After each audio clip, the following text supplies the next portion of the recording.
I'm going to take you through what I've done to adapt my workspace to make it a little bit easier to work in throughout the day.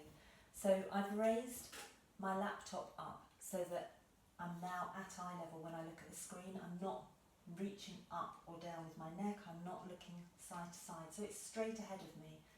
If I was then to draw a triangle from where I'm sat, my phone sits just to the right, so I'm not again having to reach for it, which throughout the day having to do that is going to cause me some issues in my arms, my shoulders, my back.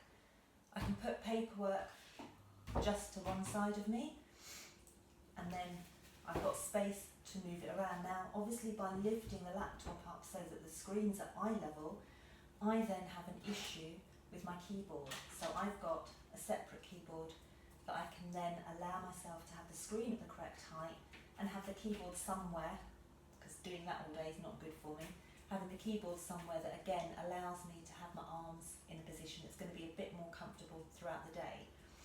In terms of my phone, I've got a headset on, so again I'm not having to crick my neck. I can talk to people while I'm looking at my screen or looking down at paperwork. And then a kitchen chair isn't designed to sit on all day, or if I did, I'd have an issue. So I've got my feet rested flat on the floor. My hips could be slightly higher, but I've just put a towel on the seat so that it's raised me up slightly.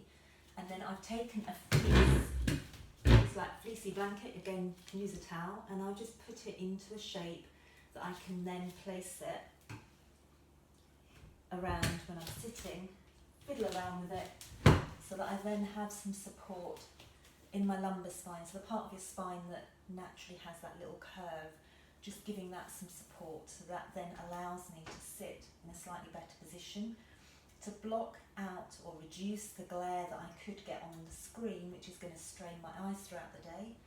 I've pulled my blind down. So obviously if I lift it up you can see how much glare comes in. By pulling it down, it then reduces the glare that I'm getting on the screen. So that's just a couple of ideas that you can play around with, and then throughout the day I'm looking to take some regular breaks of every 20 minutes or so, moving around and just taking myself into a slightly different position.